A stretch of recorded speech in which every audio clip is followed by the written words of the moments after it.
Juste pour aujourd'hui, vis ta vie honnêtement. L'objectif, ouvrir le chemin vers la réalisation de soi. Lao Tzu a dit, au centre de votre être, vous avez la réponse, vous savez qui vous êtes et vous savez ce que vous voulez.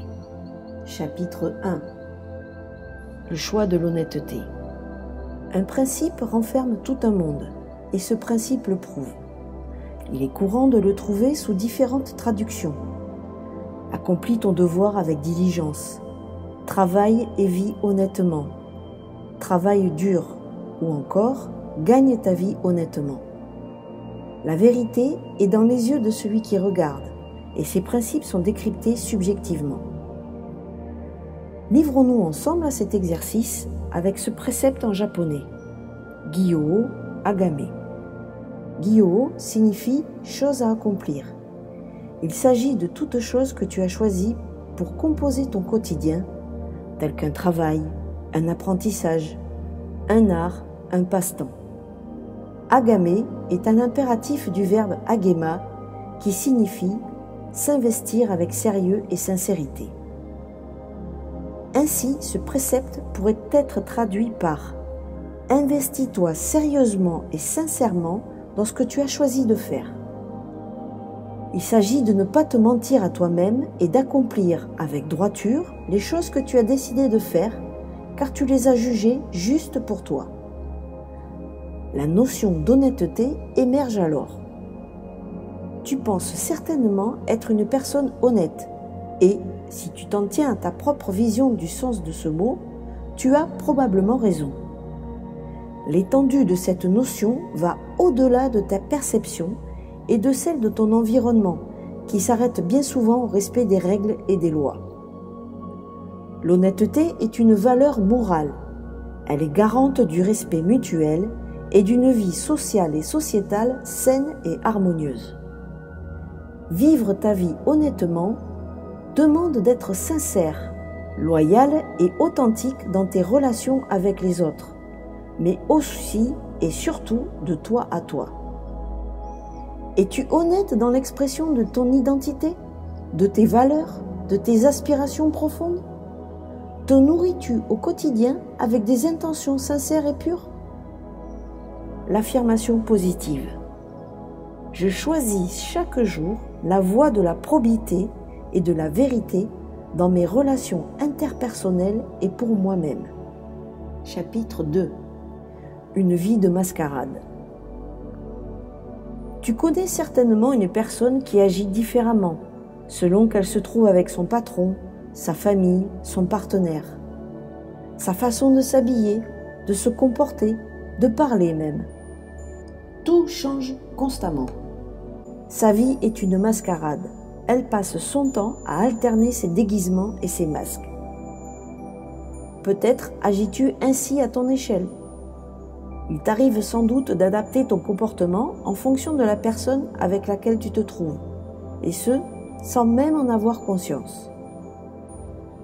Avec ton patron, tu es une personne organisée et responsable, digne de confiance et faisant preuve d'initiative, mais aussi de réserve.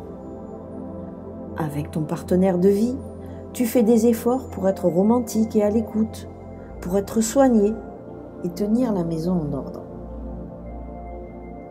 Avec tes beaux-parents, tu mets tout en œuvre pour apparaître poli et élégant et trouver des sujets de conversation. Tu n'as pas plusieurs identités, tu es simplement toi. Et cela, que ce soit en présence d'un inconnu, du pape, de ta famille, de ton patron ou du Dalai Lama. Un jour en costume, un jour en tenue du dimanche, un jour en tenue de sport. Pour t'adapter aux autres et aux situations. Combien de tenues dans ta garde-robe te plaisent-elles réellement? Si tu es libre de t'habiller comme tu le souhaites au travail, rien ne t'oblige à porter un déguisement. L'authenticité est une valeur recherchée dans un monde en proie à un formatage sociétal saturé de croyances collectives. Focus sur les croyances collectives. Dans l'inconscient collectif, des schémas se sont installés au fil des siècles. Et tu en es aujourd'hui l'héritier. Le monde est rempli de stéréotypes, de superstitions et d'opinions toutes faites. Tu n'en es pas à l'origine, mais tu te trouves aujourd'hui en leur présence et tu contribues à les alimenter par ton comportement quotidien. Ces croyances ont été construites et entretenues sur le modèle de l'égrégore. Chaque fois qu'une personne évite de passer sous une échelle par superstition, elle entretient l'idée que passer dessous porte malheur. A contrario, si plus personne n'y accorde de crédit ou d'attention, cette superstition tombera dans les oubliettes. Et, dans quelques décennies, le monde aura oublié jusqu'à son existence, circulant librement et sans crainte sous les échelles. Les croyances collectives peuvent être à l'origine d'un comportement qui n'est pas celui que tu adopterais de ton propre chef, mais pour te conformer à une norme. N'as-tu jamais fait honneur à la croyance que les Français sont des râleurs, que les femmes ne savent pas lire une carte, ou que la vérité sort de la bouche des enfants? Il s'agit de conditionnements bien ancrés dans l'inconscient collectif. Sois attentif à tes comportements et raisonnements et demande-toi si cela est délibéré ou si c'est le fruit d'un conditionnement dont tu es libre de te défaire à tout instant. L'énergie d'habitude restera vivace un temps, mais laissera finalement place à son libre arbitre. Il existe une autre explication au cortège de déguisements auquel tu te livres au quotidien.